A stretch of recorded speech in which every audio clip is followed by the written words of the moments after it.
Agora eu vou falar para vocês da pressão venosa central eletrônica. Então, vamos olhar agora como que faz como é que verifica a pressão venosa central eletrônica. Aquela foi a de coluna de água e agora é a pressão venosa central eletrônica. Como que ela é feita? A gente vai conectar o catéter intravenoso, que é esse catéter que precisa ser puncionado pelo médico, que ele é um acesso central, a um transdutor eletrônico de pressão posicionado ao nível do eixo flebostático, que é o mesmo como ponto zero de referência, que é o mesmo nível que eu já falei da coluna de água.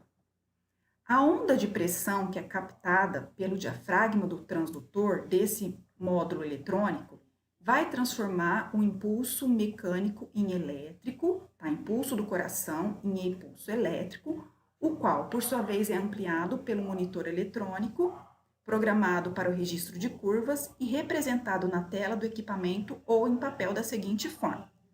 A onda A vai ser a contração atrial direita, mostrada pela onda P no aparelho de eletrocardiograma.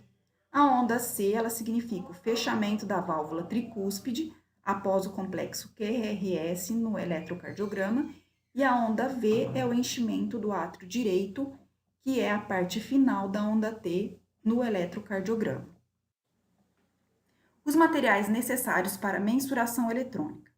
Nós vamos precisar de um kit para monitorização com transdutor de pressão, um suporte para monitorização de pressão para colocar o transdutor, uma bolsa pressurizadora para apertar o soro, um soro fisiológico de 250 ml, a heparina sódica de 5.000 por ml, utilizando 0,25 ml para diluir no soro de 250, que vai ser de acordo com o protocolo da instituição. Tem instituição que não utiliza a heparina, tá? E também a gente precisa ver a coagulação do paciente, porque toda hora a gente vai precisar lavar esse sistema e colocar a heparina no paciente que está anticoagulado não é bom. Vamos precisar também da régua de nível, como utilizamos na monitorização da água, o monitor de entrada com pressão invasiva. Então, o monitor multiparamétrico precisa ter um módulo de pressão invasiva e de PVC. Então, esses são os materiais que são utilizados, o equipo em cima, tá? Que tem o módulo do transdutor eletrônico, a bolsa pressórica que vocês estão vendo à sua direita e o equipo já com suporte para colocar o transdutor de pressão venosa central.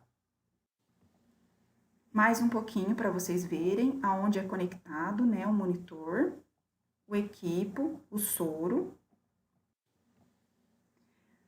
o monitor multiparamétrico e a torneirinha, e aonde que é o transdutor, ele é conectado, tá? É basicamente assim que funciona.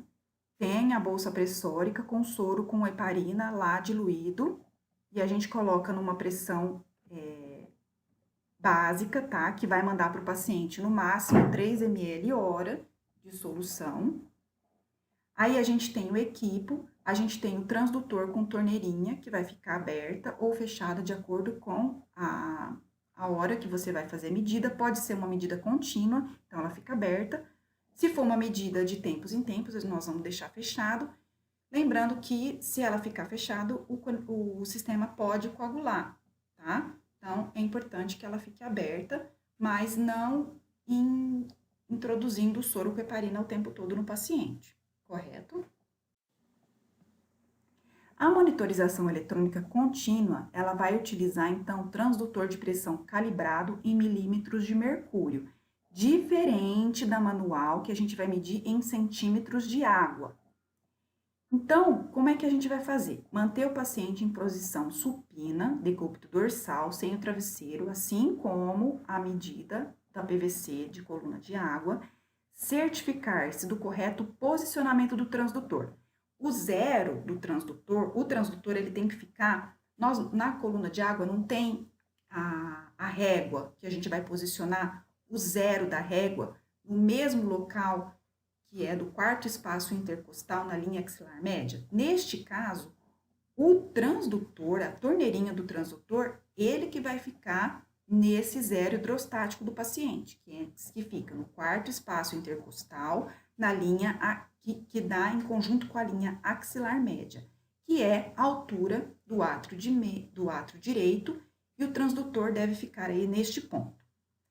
Nós precisamos verificar o preenchimento completo do catéter com líquido antes de conectar no paciente. A gente tem que remover bolha, remover coágulo, ver direitinho, porque senão não vai dar certo a medição antes de colocar no paciente. Temos que tirar, esvaziar o que pode dar de errado, como as bolhas e coágulos. E também para não entrar ar e não entrar coágulo no paciente. Realizar o teste de lavagem, o flush, para verificar, para certificar de que o catéter está aberto. Então, a gente tem um pontinho onde a gente puxa e faz um flush, né, de lavagem do catéter, a gente empurra a solução para ver se o catéter está aberto, se ele não está obstruído. Zerar o sistema em relação à pressão atmosférica, tá? Através que a gente vai verificar se ele está no mesmo ponto do paciente e apertar o zero lá no monitor. Analisar o posicionamento da ponta do catéter do acesso venoso central, ver se ele está certinho. Executar a medida no final da expiração, tanto em paciente intubado quanto em paciente com ventilação espontânea. Então, sempre a medida ela tem que ser, principalmente quando o paciente está intubado, na expiração do ventilador mecânico, a gente vai anotar esse valor. O valor de referência do transdutor eletrônico ele é um pouco diferente, porque ele é medido em milímetros de mercúrio. O valor de referência vai ser o normal entre a medida 3 e 6, certo? Então, diferente do coluna de água, que é de 6 a 12 centímetros de água, esse vai ser de 3 a 6 milímetros de mercúrio. Quais são os cuidados que a gente tem que ter sempre para qualquer pressão venosa? E a eletrônica não foge disso. Manter o curativo estéreo, manter a bolsa pressurizada, ou seja, ela cheia, numa pressão de 300 milímetros de mercúrio, de acordo que mantenha a irrigação contínua adequada a 3 ml hora, então ela tem que estar, a bolsa tem que estar cheia. Realizar a troca do equipo com um transdutor de pressão a cada 72 horas, então a gente precisa trocar todo o sistema a cada 72 horas, certo? Se o paciente do PVC de coluna de água também ficar internado, nós também precisamos trocar todo o nosso esquema, todo o nosso equipo, bolsa, tudo a cada 72 horas, viu? Do paciente com a coluna de água também. Realizar a troca do soro fisiológico, tanto para o equipo com a medida do transdutor eletrônico, quanto com a medida da régua de água, a gente precisa trocar a cada 24 horas de preferência, tá? Porque esse soro pode contaminar e a gente pode levar a uma contaminação direto ao processo venoso central do paciente. Estar atento a sangramento na inserção do catéter, infecção no sítio de punção, isso tanto para um quanto o outro. Então, lembrando que o eixo flebostático, que eu já falei, tanto para um quanto para outro, é no ponto X entre o quarto espaço intercostal e a linha axilar média. E deve ser nessa região que a gente vai colocar o nosso transdutor, no caso da monitorização eletrônica, e o nosso zero da régua, no caso da coluna de água. Então, aí mostrando para vocês, tá? Essa é uma outra régua que foi utilizada uma ampola, que também pode ser utilizada. Algumas instituições, como não tem aquela régua de nível, utiliza uma régua improvisada, que é através de uma régua normal, né, de alumínio, no caso esse aqui, e coloca uma ampola, que pode ser uma ampola de gluconato, que é uma ampola maior, que no meio tem o líquido, né, que ele vai fazer também quando o gás, né, a parte de ar estiver no meio, é certinho o local aonde que deve ser colocado o nosso transdutor. A parte azulzinha ali do transdutor é onde a gente puxa para fazer o flush de soro a cada lavagem. Então, quando que a gente vai ter uma situação onde nós teremos uma PVC aumentada? Tanto quando a gente mede no transdutor eletrônico, quanto a gente mede na coluna de água, se a gente tiver um valor acima do valor de referência, que no caso da coluna de água é acima de 12, e no caso do transdutor eletrônico é acima de 6, ele pode indicar o quê? Que o paciente está com uma insuficiência cardíaca congestiva, o coração não consegue estar sendo eficaz o retorno venoso, ele não está conseguindo suportar a quantidade de líquido que ele está recebendo. Pode também indicar um tamponamento cardíaco, um edema do coração, tem um edema daquela membrana do pericárdio que envolve o coração. Pode ter uma vasoconstrição por causa de agentes vasopressores, então o paciente pode estar tendo uma vasopressão. Tem um estado de volume sanguíneo aumentado, o paciente pode estar recebendo uma hiperidratação, então isso também é uma indicação de que o paciente está hiperidratado, então é perigoso, então o paciente tem que diminuir a quantidade de volume de líquidos, principalmente se o paciente tem uma insuficiência cardíaca e ele estiver recebendo uma grande quantidade de líquido, isso pode prejudicar e o paciente pode ter um edema agudo de pulmão. E alguns exemplos de situação que produzem a PVC abaixo do valor de normalidade. Quando ele está em hipovolemia, tá? Por perda de sangue ou de líquidos, então o paciente pode ter pode estar tendo um sangramento, uma hemorragia grave e pode ter então a PVC menor do valor de normalidade, ou ele tem uma vasodilatação induzida por medicamentos. Então ele está recebendo medicação que dá vasodilatação, que aumenta, né, o fluxo fora do coração, então ele está, como a PVC, ela vê a quantidade de líquido dentro do coração, se ele tem uma vasodilatação periférica, ele pode então estar indicando que o paciente está tendo uma diminuição do valor da PVC. Quais são as complicações da PVC? As principais complicações podem ser infecção dentro do catéter ou ao redor do catéter, da inserção do catéter, trombose, pode ter uma trombose desse catéter, que é uma fibrina na extremidade ou um trombo na ponta do catéter. O paciente pode apresentar edema próximo ao catéter, graus variáveis de dor no pescoço e distensão da veia jugular externa. Então, isso tudo está indicando que tem um trombo obstruindo o catéter. Pode também ter uma embolia aérea, que é muito perigoso.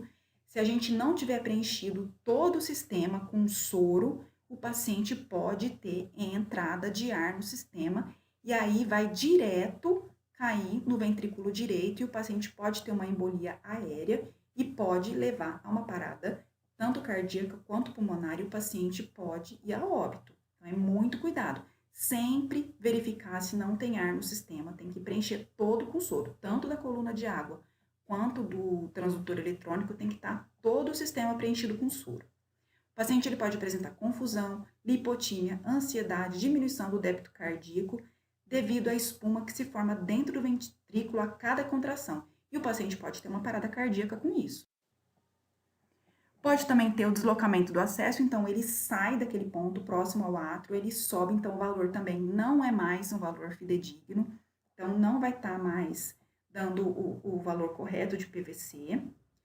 Outras complicações relativas à introdução. Na hora que o médico vai puncionar o catéter, o que pode acontecer? O paciente pode ter uma arritmia, pode ter um hemotórax devido à perfuração da veia, um pneumotórax através da perfuração da pleura, o hidrotórax, lesão da vascular, pode ter uma lesão da carótida, lesão da veia subclávia, lesão de nervos ou do ducto torácico, dissecção, formação de êmbolos, perfuração cardíaca e hemorragia e tamponamento cardíaco. Então, tudo isso pode acontecer na hora que o médico está puncionando o catéter, tá? Esse acesso venoso central. Esse acesso venoso central que o paciente vai precisar ter para a gente fazer a monitorização da PVC, ele serve também para receber volume de líquidos, ele serve para receber soro, transfusão sanguínea, medicações. Então, ele não é só para verificação da PVC, ele também é para o paciente receber grandes volumes de líquido, porque ele vai estar desembocando numa grande veia do paciente. A mensuração da PVC, ela sofre influência de vários fatores que comprometem a sua exatidão e, consequentemente, levam a leituras incorretas. Os erros mais frequentes relacionam-se diretamente à obstrução parcial ou total do catéter em situações como presença de coágulo que diminui a luz ou provoca uma obstrução completa, então a gente não vai conseguir verificar. Acotovelamento, que é a dobra do catéter, que pode impedir parcial ou total a passagem do líquido. Aderência da extremidade interna do catéter à parede do vaso. Localização incorreta da extremidade interna do catéter antes da última válvula do sistema venoso central, ou o catéter pode tornar-se desviado para uma veia periférica ou jugular, então a localização incorreta da extremidade do catéter. E a posição incorreta do paciente, incluindo o estrado da cama, posição anatômica do corpo, travesseiro, membro não distendido, o nivelamento da linha axilar média está errada, o ponto zero da coluna de água também está errado. Este é o erro mais frequente que leva à leitura e falsos resultados. Então, lembrando, o paciente tem que estar posição anatômica na hora da medida. É claro que na hora que você for instalar o sistema, que você vai colocar o zero, você vai precisar abrir o braço do paciente para achar o ponto que a gente coloca, né? Que é a linha axilar média, o quarto espaço intercostal. Depois que a gente encontrou, na hora de fazer a medida, o paciente então tem que estar em posição anatômica, sem travesseiro, de preferência com a cabeceira a 0 grau, tá? O paciente tem que fechar todos os soros, tá? Não pode, tem que estar só com o da PVC aberta. Quando o preenchimento incompleto do catéter também com líquido não tiver, e o comprimento inadequado do circuito também pode prejudicar a